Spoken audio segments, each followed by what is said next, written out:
Nesse momento de introdutória, eu vou dizer para os irmãos que existem momentos em que nós falamos o nosso dia a dia com as pessoas e parece que nós estamos falando e entrando por um ouvido e saindo pelo outro. Isso é no nosso lar, isso é no nosso ambiente de estudo, no nosso ambiente de trabalho. São com os nossos subordinados no trabalho ou com os nossos filhos, nossos cônjuges. Não importa. Muitas vezes nós falamos e parece que nós não estamos sendo ouvidos. A comunicação depende de parâmetros técnicos que dizem receptor, né, diálogo, não importa, mas isso é uma questão técnica. Mas para que o diálogo seja preciso, ele precisa ser alcançado de maneira completa. Alguém fala, alguém escuta, um entende, o outro interpreta. Um fala, um comunica e assim por diante. Não é assim, mas não é fácil. Porque muitas vezes nós falamos e as pessoas não estão entendendo. As pessoas não estão ouvindo. Aí vira aquela coisa do dia a dia, fala, estou falando com as paredes. Não é assim que a gente fala. Não é assim no nosso dia a dia. Parece que eu estou falando com aquela pessoa e ela não me entende. Eu já falei 1 milhão de vezes e parece que é a mesma coisa. É assim. Mas isso não vem de hoje. Por muito tempo isso foi assim. Desde o início dos tempos as coisas acontecem assim. Só tem um detalhe. Muitas vezes a gente acha que está falando e não está sendo ouvido. Mas muitas vezes nós não estamos querendo ouvir. Muitas vezes nós estamos deixando de ouvir o que é necessário ser ouvido. Eu faço uma pergunta para os irmãos, como eu falo muitas vezes, às vezes até com meus filhos. Mas você não está entendendo? Você quer que desenhe? Você quer que faça uma figura diferente? Você quer que faça gestos? Como se adiantasse. Porque muitas vezes nós não queremos ouvir. E isso é uma das grandes dificuldades que existem. Nesse diapasão nós podemos citar a Confissão de Fé, capítulo 18, item 1. Ainda que os hipócritas e outros não regenerados podem iludir-se vã com falsas esperanças e carnal presunção de acharem no favor de Deus, em estado de salvação, esperança essa que perecerá.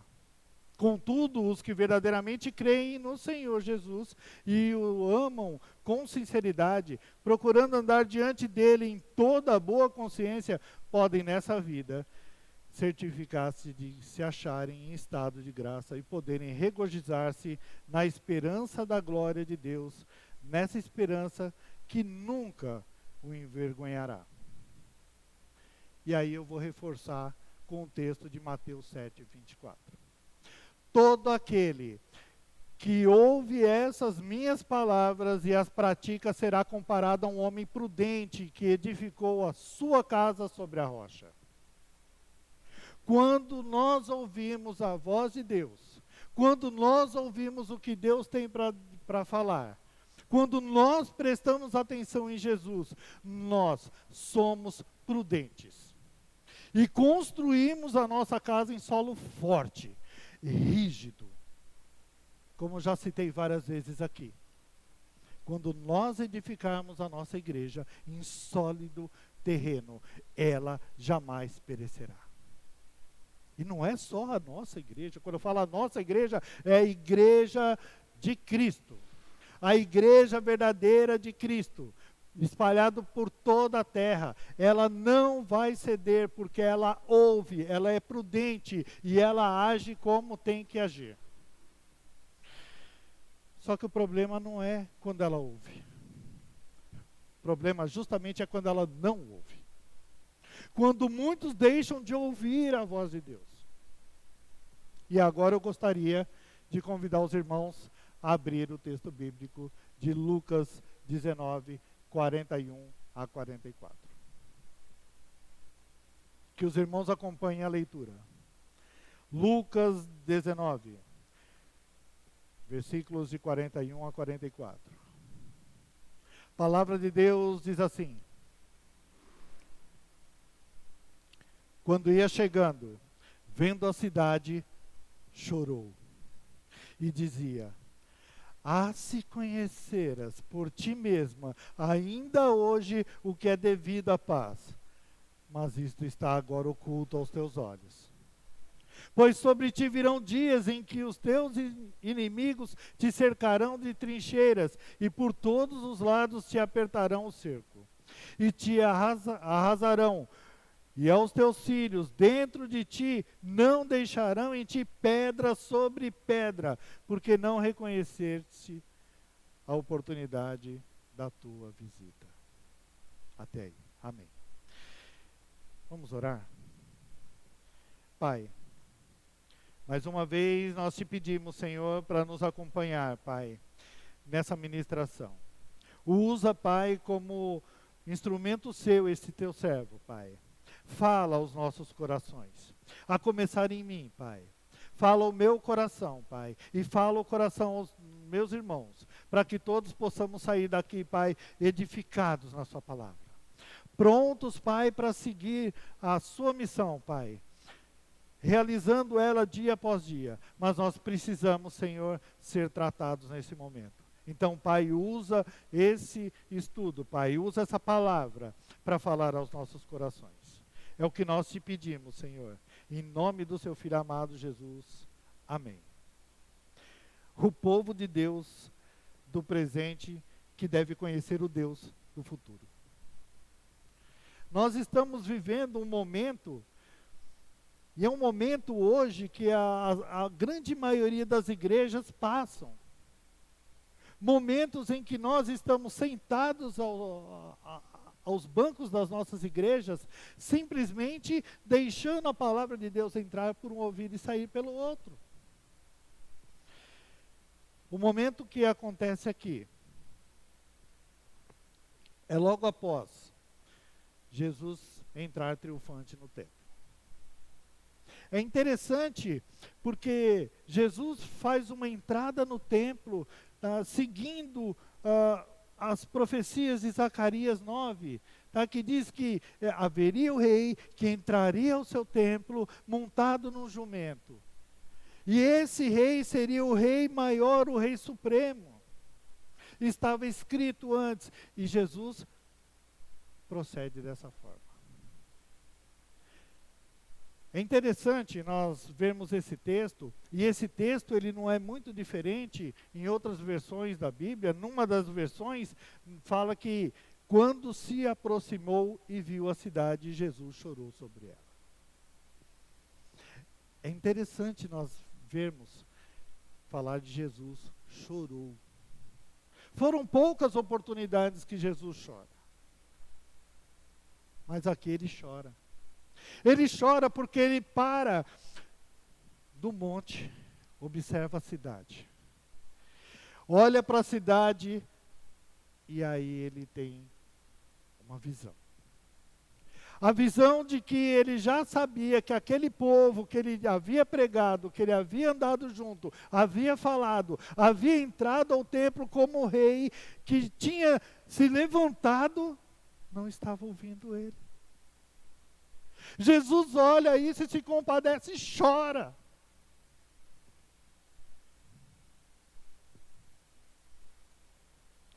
Vocês não me conhecem. Vocês não sabem quem eu sou. Vocês andam do meu lado. Vocês me erguem, mas não sabem quem eu sou. É assim que Jesus está vendo o povo de Jerusalém. Aquele povo que andava com ele, que tinha visto Jesus fazer milagres, que falou com ele, não estava reconhecendo o próprio Jesus. Jesus se compadece. Antes mesmo de ir para a cruz, ele já sabia que aquele povo não estava te ouvindo.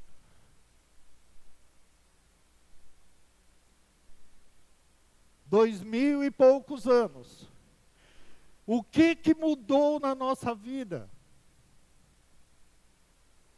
Nada.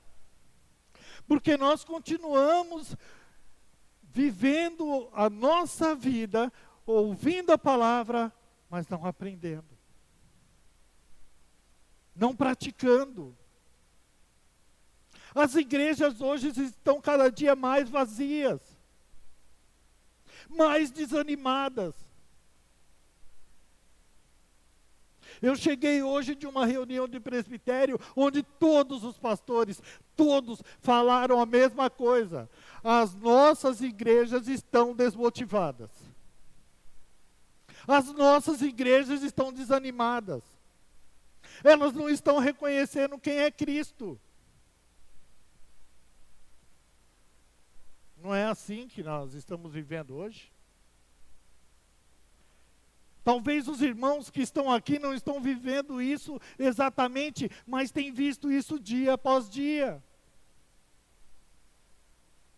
Quantos templos uma igreja como essa, 27 anos?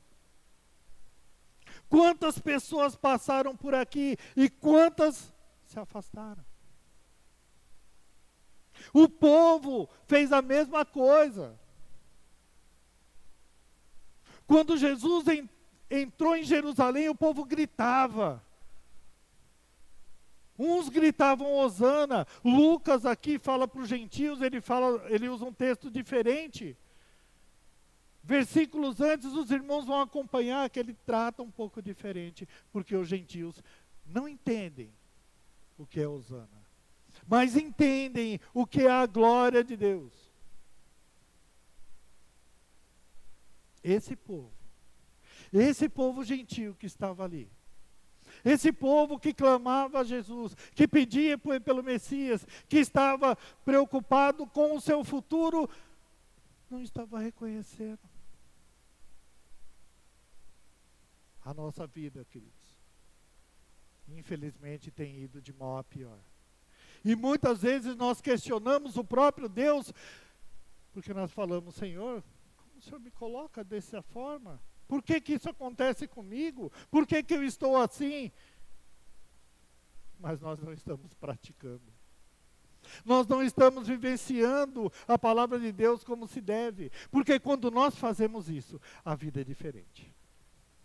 Porque quando nós estamos praticando a palavra de Deus, nós fazemos com alegria.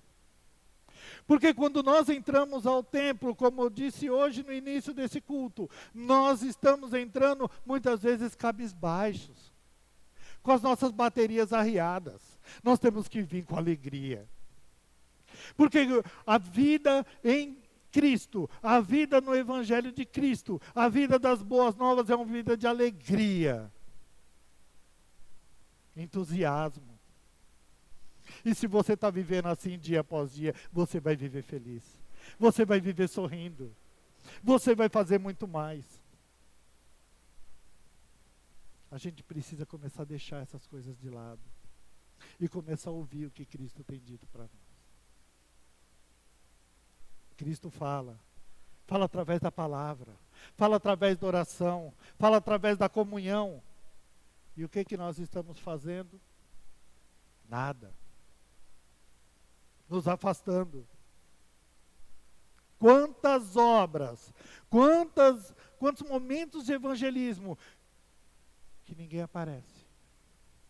E eu não estou falando só da igreja de Bonito, não. Eu estou falando da grande maioria das igrejas. Você tem igrejas hoje com 700, 800, 2.000 membros, e na hora de executar uma obra, são sempre os mesmos e poucos. Por quê? Porque não tem ouvido a palavra. Porque não tem aprendido a palavra. Porque não tem entendido a palavra. Porque não tem reconhecido o próprio Jesus. Esses gentios. É assim a vida do povo hoje. Mas nós temos uma mudança. Mas nós temos um caminho para trilhar. E nós precisamos escolher. Ou nós mudamos a partir de agora, que nós estamos tendo entendimento. Porque a palavra diz que aquele que me ouve, se prepara, se cuida e se fortalece. e constrói a sua vida em terreno sólido. Ou nós entendemos isso hoje, ou a nossa vida vai continuar nessa mesmice. Do mesmo jeito, dia após dia, nós precisamos de mudança. Apenas o Evangelho de Lucas relata esse momento. É interessante Lucas retratar esse momento. São 4 versículos. O interessante é porque ele está falando para um povo específico. Lucas está falando para o povo de Deus de hoje, não é daquele tempo, de hoje, porque hoje é desta forma que está acontecendo.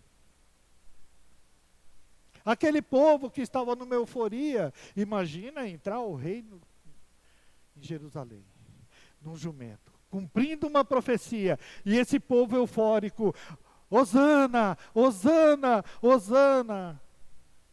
E quando Jesus vai ao monte e olha e fala assim, não adiantou nada.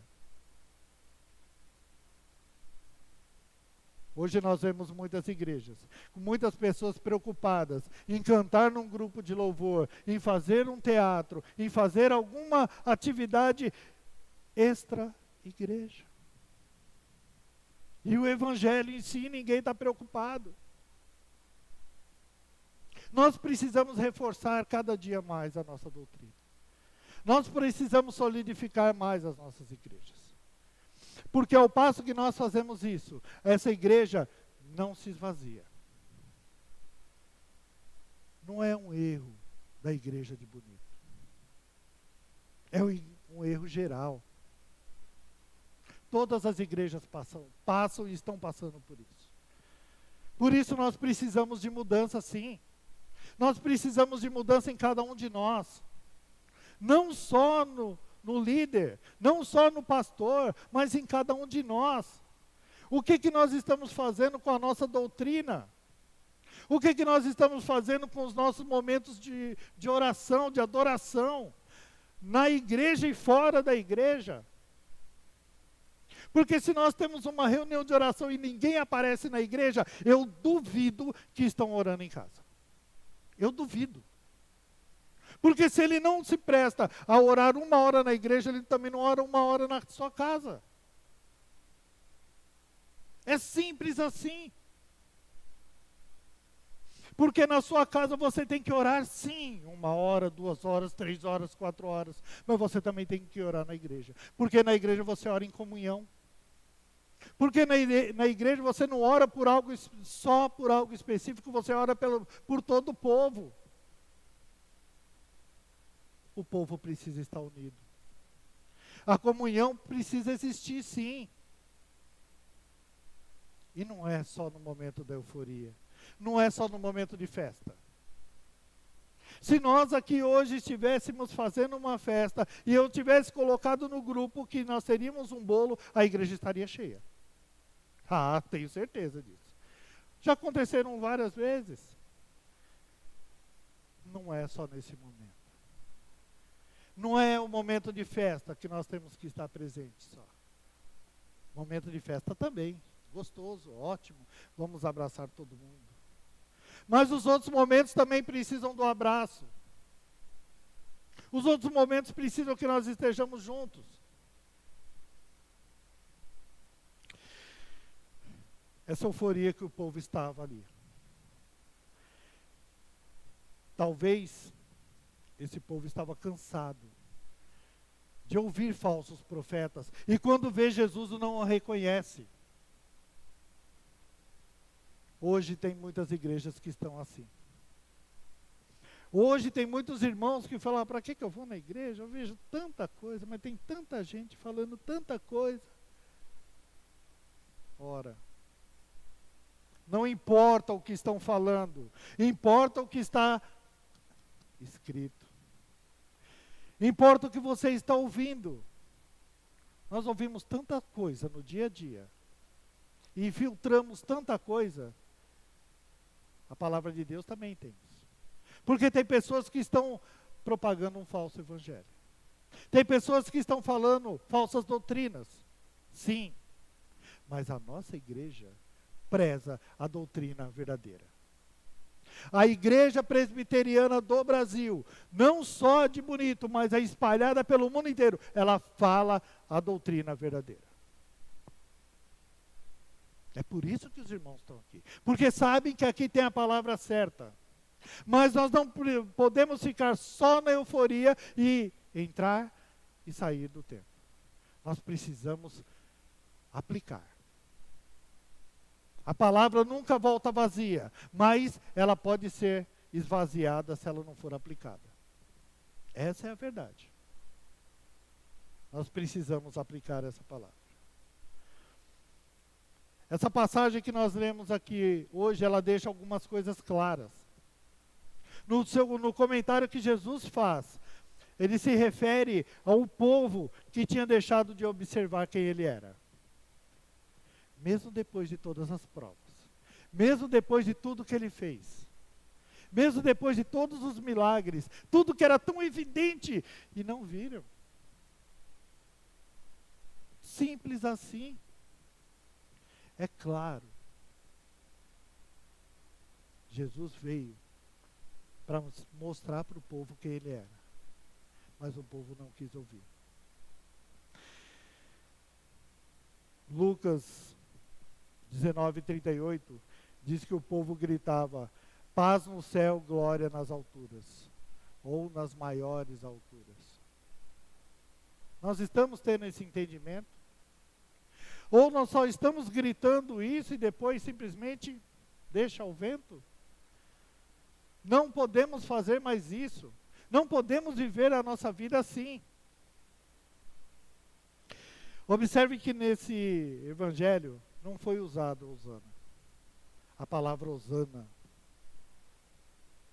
Porque quando você fala para o judeu, ele entende o que é isso.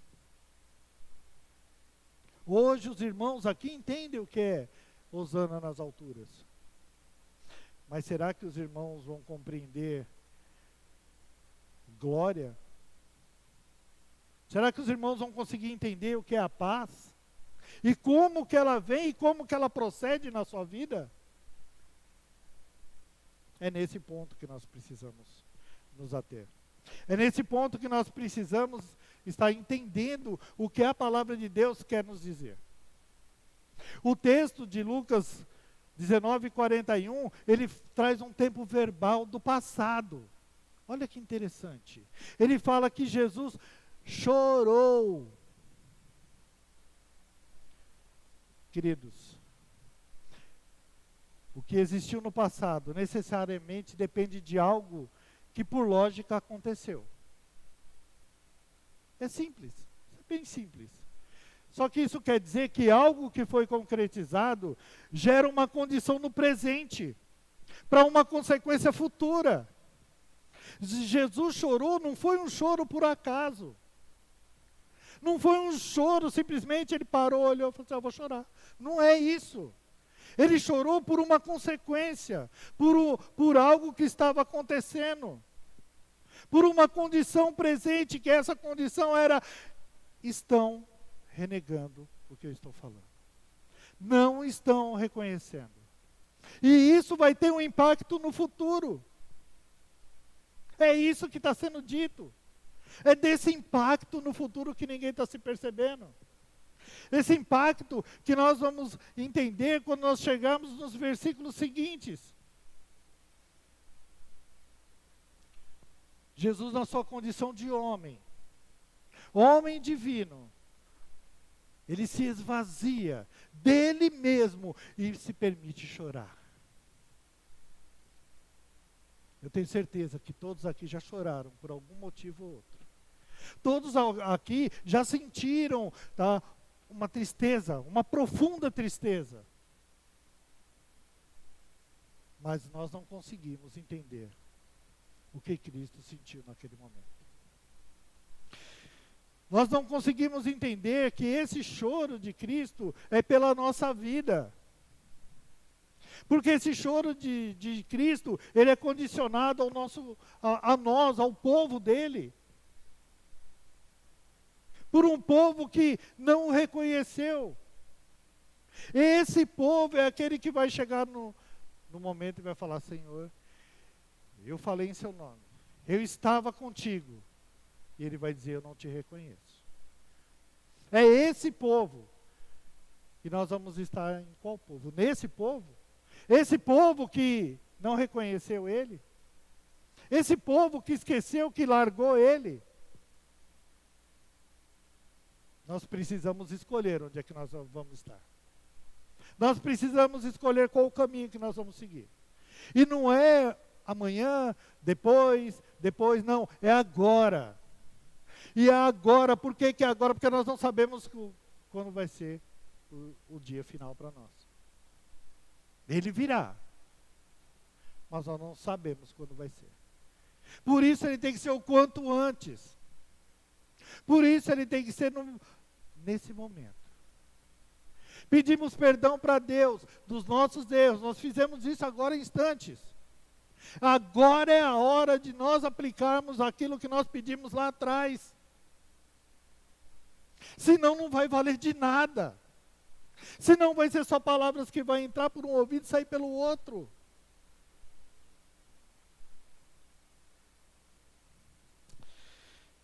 E Cristo dizia: se conheceras por ti mesmo, ainda hoje, o que é devido à paz.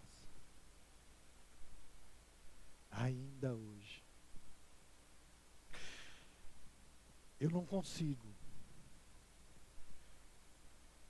imaginar o que se passou naquele momento.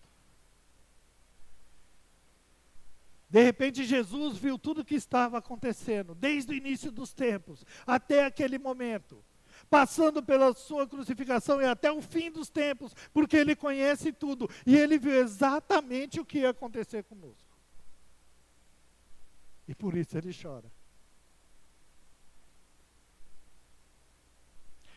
O problema é que, será que nós vamos chorar? O choro de Jesus foi por nós, foi pelo nosso povo. Será que nós vamos estar chorando porque nós não vamos chegar a Cristo? Ou não vamos estar próximos a Ele? Ou talvez Ele vai falar: eu não te conheço. Será que nós vamos chorar por isso? Por isso que nós precisamos de uma atitude agora. Por isso que nós precisamos mudar a nossa vida agora. A nossa atitude, ela é muito importante. Nós precisamos reconhecer isso. E precisamos dar esse primeiro passo. Sem esse primeiro passo, nós não vamos chegar a lugar nenhum. A Denise muitas vezes fala: Moisés só cruzou o mar porque ele deu o primeiro passo. Porque Deus não falou para ele ficar parado.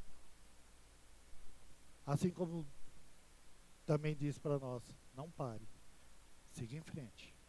Mas da forma certa, da forma correta. O texto, de Lucas 19:42, diz que quem aprende por si mesmo é porque buscou, porque ouviu, porque aprendeu, porque aplicou, porque usou, porque investiu, porque se empenhou. O povo não tem observado isso. Por isso que nós vemos dia após dia as nossas escolas bíblicas vazias, as nossas salas de oração vazias, os nossos templos vazios. Por isso. Porque ninguém está ouvindo. As pessoas hoje esperam um símbolo sagrado em tudo. Até na palavra do pastor. E vem aqui e fala assim: olha, a palavra do pastor hoje mexeu comigo. Hoje mudou minha vida. Mas você aplicou? Você usou isso? A palavra pode vir dessa forma, mas ela vem muito mais pelo aprender, pelo buscar. Aquele povo não havia buscado a Cristo. E nós não estamos buscando hoje também. Essa é a mudança que nós precisamos na nossa vida.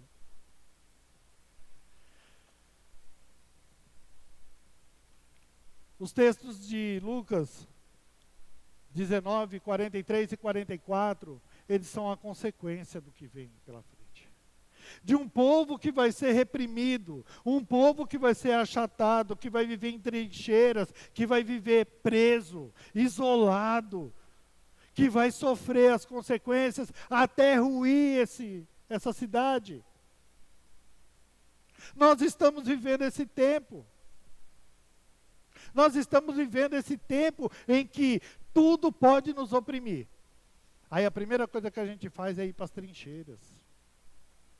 Só que quem está na trincheira tem que estar batalhando.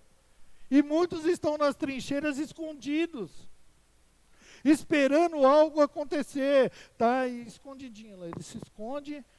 Olha a Bíblia, tá bom. É assim que o povo está fazendo. Nós não podemos mais viver assim. Se nós estamos nas trincheiras, nós estamos em uma batalha. É isso que o texto está dizendo. A consequência é que quando nós nos fechamos, quando nós não aplicamos, o inimigo vai se fortalecer. E aí nós vamos para a trincheira realmente. Para uma batalha jamais vista. E que nós vamos sofrer. E todos acham que essa batalha é aquela batalha do fim dos tempos. Não é a batalha que nós estamos realizando hoje. É a batalha que nós temos nos nossos relacionamentos, no nosso convívio, no nosso dia a dia, nas nossas finanças, na nossa saúde. Essas são as nossas batalhas. Essas são as trincheiras que nós estamos nos colocando. Nós precisamos sair dessas trincheiras. Nós precisamos realmente ir para a guerra. Reagir. Mas para reagir nós precisamos aprender. Para reagir nós precisamos estudar. Nenhum soldado, como já foi dito várias vezes aqui, vai para a batalha sem uma estratégia, sem um aprendizado, sem uma armadura. A batalha não é só batalhar, não é só orar. A batalha depende de muitas circunstâncias.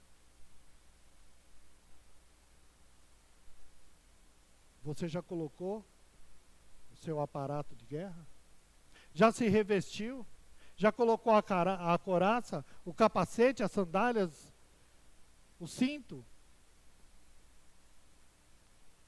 Você já se preparou realmente para a batalha? Ou simplesmente está aceitando as trincheiras? E está vendo o mundo cair pedra sobre a sua casa. Por isso nós vemos vários relacionamentos se desfazerem, várias famílias se destruírem, as drogas se envolverem com a família, e as famílias se destruírem, se acabarem.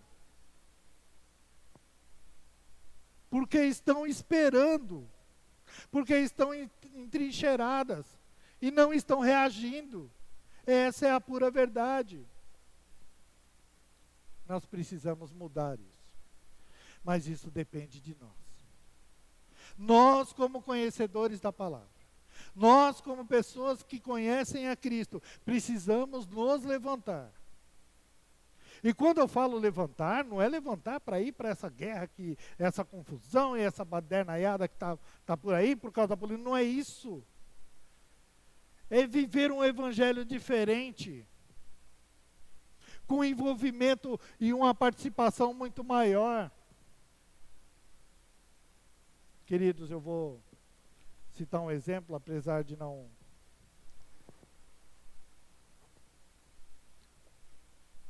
ser muito favorável, um exemplo nosso. Nós iniciamos em abril, se não me engano, depois se a Ângela lembrar a data, ela me corrige. Nós iniciamos o nosso curso de letramento para as crianças. Reforço escolar.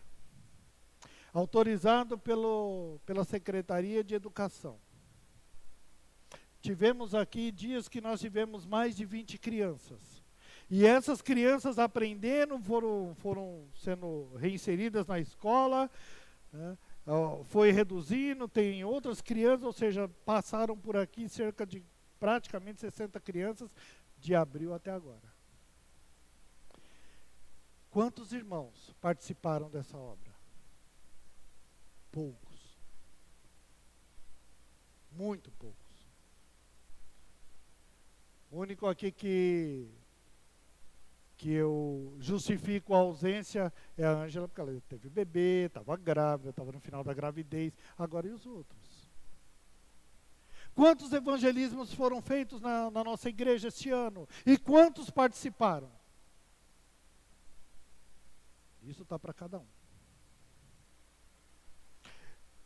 O que eu estou querendo dizer, queridos, é que o nosso mundo tem tanta coisa para ser feita, para sair das trincheiras, e nós estamos entrincheirados, esperando pela consequência do que vem no futuro, que não é bom, porque nós estamos nos entregando às condições do inimigo. Nós não podemos mais fazer isso. Para nós hoje, as consequências de não conhecer a Cristo, não dar ouvido à palavra dele, não aprender, não se empenhar, não se envolver com a sã doutrina, só vai nos trazer mais dificuldades nessa batalha. Só vai ser mais difícil. Por isso que nós precisamos escolher. Ou nós queremos o mais difícil, ou nós optaremos pelo mais fácil. E o mais fácil precisa de aplicação.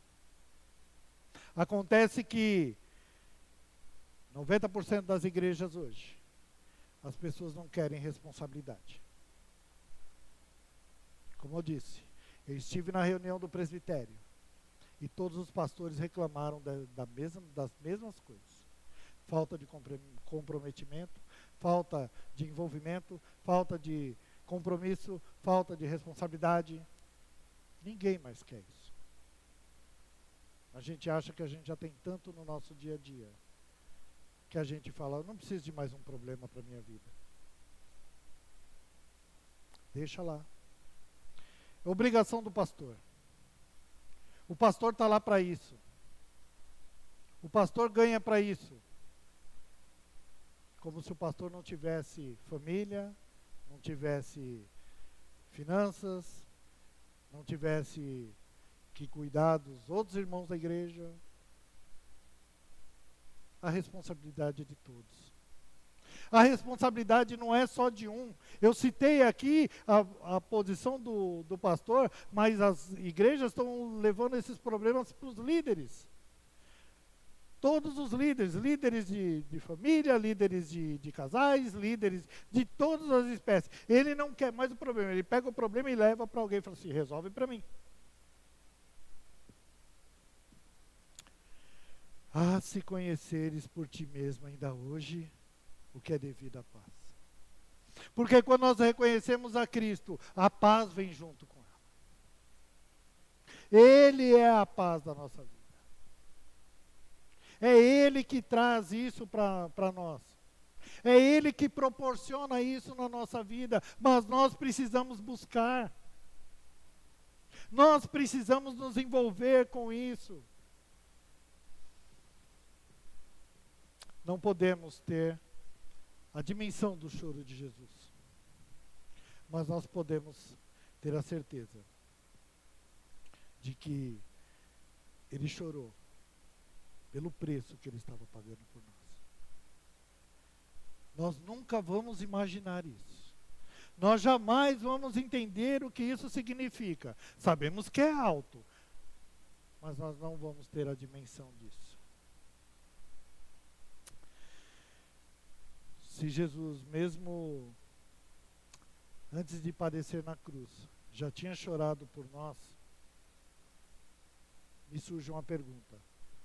O que nós estamos fazendo da nossa vida cristã? O que nós estamos fazendo do nosso aprendizado? Como que nós estamos nos envolvendo? Nós estamos ouvindo?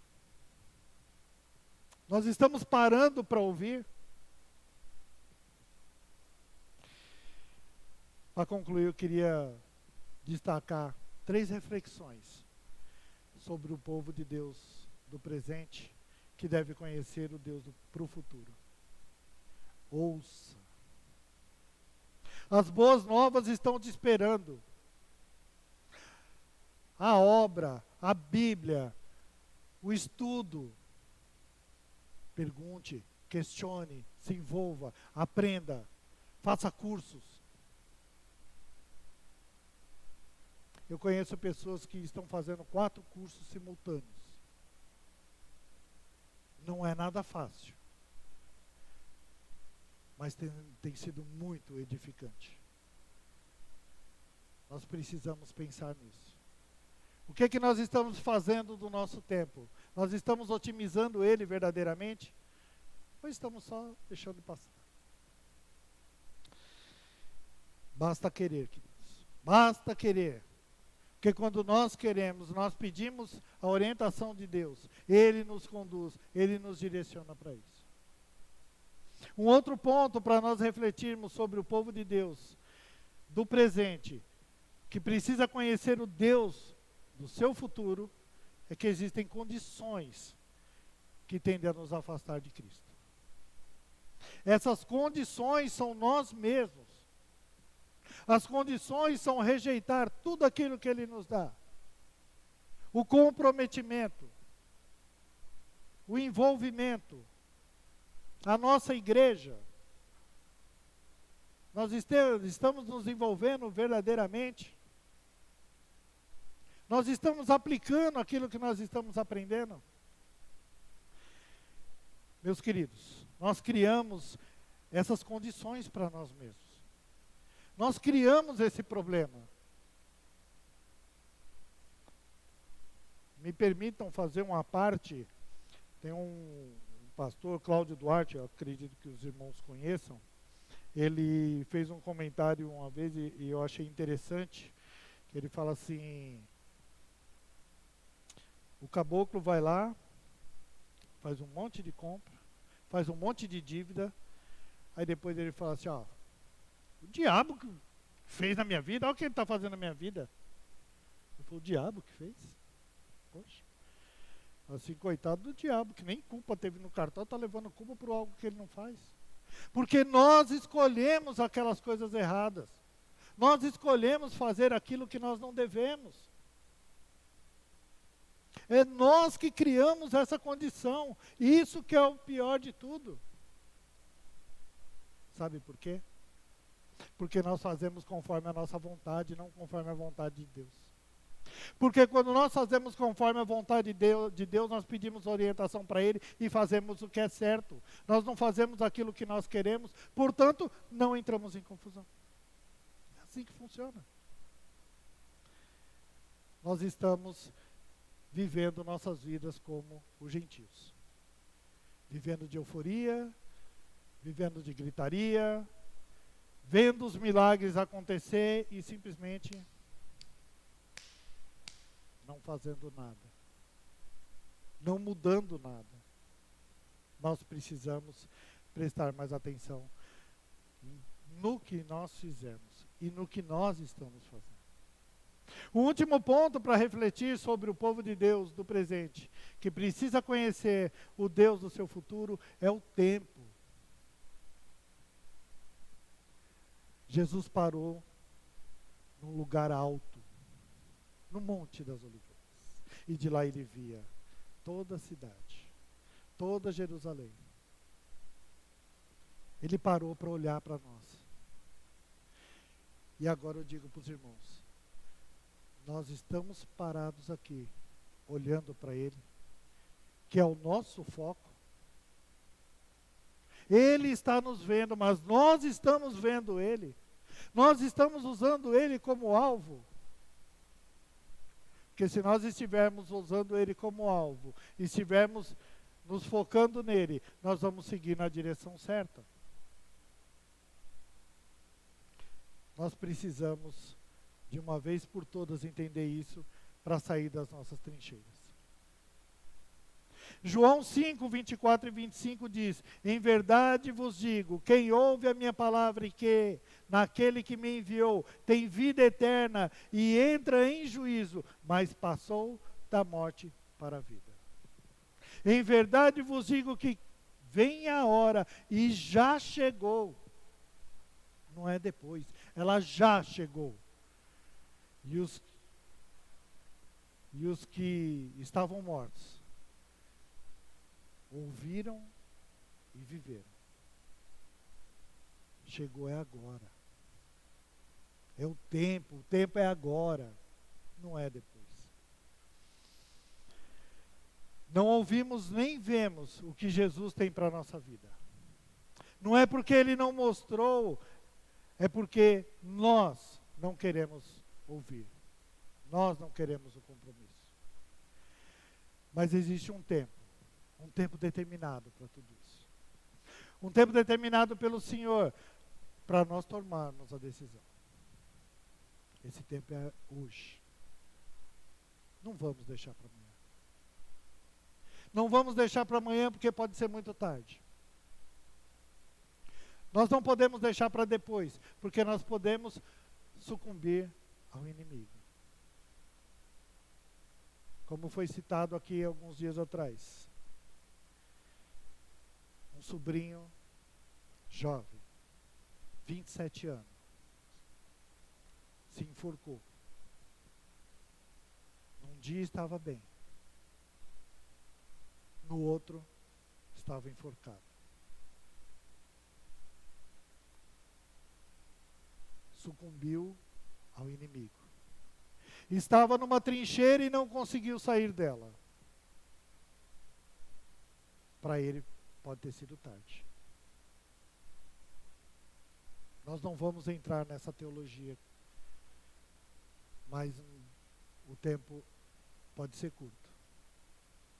Quantos saem do ambiente que estão e por uma triste coincidência da vida sofrem um acidente, em fração de segundos não estão mais ali. Nós poderíamos pensar nisso. E se fosse comigo? Será que eu tive tempo para recuperar tudo aquilo que eu deixei de fazer? Será que eu tive tempo para poder me restaurar com Jesus? Será que eu tive tempo para colocar em ordem tudo aquilo que eu não fiz? Que os irmãos possam sair hoje daqui com esse entendimento, que precisa ser agora, não é depois. Mude a sua vida. Refaça a sua vida. Recomece a sua vida. Vocês vão ver que nós vamos rapidinho sair dessa trincheira. Amém? Queridos, vamos orar mais uma vez. Amado Pai, nós te pedimos, Senhor, para que possa nos orientar, Pai. Para que nós possamos ter um envolvimento maior, Pai, com a sua palavra. Que nós possamos, Senhor, ter um envolvimento maior com os estudos da Bíblia. Que nós possamos, Senhor, ter um envolvimento maior com o seu povo, Pai. Para auxiliar uns aos outros. Para ser o suporte, Pai, uns dos outros, como diz em Efésios. Pai, que nós possamos estar aprendendo com essa palavra de hoje, Pai. Que nós podemos nos envolver mais. Estar mais preparados. E, Pai, sair dessas trincheiras. E não deixar, Senhor, que o inimigo se envolva e nos afaste ainda mais de Ti, Pai. Nós estamos muito afastados, Senhor. E que nós queremos, Pai, que pela sua misericórdia o Senhor nos oriente e nós possamos nos aproximar ainda mais de Ti. Nos dá, Pai, a direção certa. Nos coloca, Senhor, no rumo certo, para que nós possamos transformar a nossa vida. E a partir dessa iniciativa, Pai, transformar a vida de tantos outros que precisam ouvir a sua palavra. Obrigado, Senhor, mais uma vez pela sua palavra lida. Pai, nos prepara, Pai, e nos dá um restante de noite sob a sua proteção. Nós te agradecemos, Senhor, por esse momento, te pedindo, Pai, em nome do seu Filho amado Jesus. Amém. Irmãos, antes de encerrar propriamente, gostaria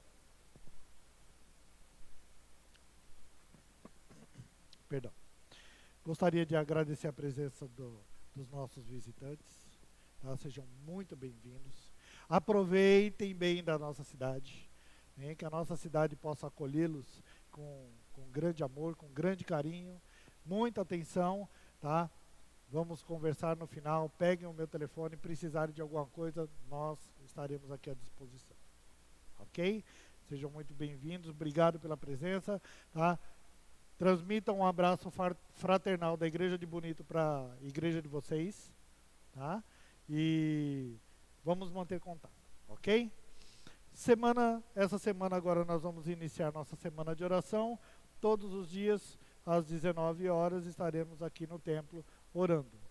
E vamos fazer a iniciativa de iniciarmos, ficou até redundante, iniciarmos a leitura do Novo Testamento em 30 dias. Vamos fazer esse desafio? Desafio gostoso? 30 dias para nós lermos. No mês passado, nós fizemos a leitura de Salmos em 30 dias. Agora nós vamos fazer o Novo Testamento. Ok? Sábado às 13 horas o reforço escolar, domingo às 9h30 o nosso estudo bíblico, às 19 horas novamente estaremos aqui. Tá? Vamos agradecer também pelas nossas cestas básicas que nós estamos juntando nesse cesto, os irmãos que quiserem trazer os mantimentos para no fim do mês nós distribuirmos para algumas famílias aqui da nossa região. Ok? Gostaria de convidar os irmãos a estarem de pé, para estarmos orando para encerrar o nosso culto de hoje. Mais uma vez agradecer a presença de todos. Lembrem de orar pelos nossos irmãos que não puderam estar aqui hoje. Tá? Rose, tá? A Emily, tá? A família do Júnior, tá? E os demais que não puderam estar aqui por questões de saúde. A irmã Nisete também não está bem. Ela e a sua irmã estão em tratamento de saúde. Então a situação deles é bem complexa, né? Então vamos lembrar de orar por todos esses irmãos, ok? Vamos orar encerrando e no final vamos tomar um cafezinho. Amado Deus, mais uma vez, Pai, nós te agradecemos por esse culto de hoje, Pai. Recebe, Senhor, esse culto como uma prova do nosso amor, Senhor, porque nós te oferecemos ele com alegria, Senhor, com entendimento, com zelo, Pai, porque a Ti nós devemos honra e glória. E nós te agradecemos, Senhor, mais uma vez, por ter nos permitido estar à Sua casa. Ó, Pai querido, abençoa a vida dos nossos irmãos, Pai, e nos dá uma semana sob a Sua proteção. Pai, que nós possamos sair daqui, chegar aos nossos lares, Pai, sobre a Sua guarda, sobre a Sua proteção, e, Pai, nos permita que durante essa semana nós possamos ter uma mesa farta, repleta, Senhor, e tudo que o Senhor puder nos providenciar, Pai, nós te agradecemos. Em nome de Jesus, Pai, abençoa a vida dos nossos irmãos. É o que eu te peço, por seu Filho amado Jesus. Amém. Queridos, está encerrado o nosso culto de hoje. Vamos cumprimentar os nossos visitantes e tomar os nossos cafezinhos no final.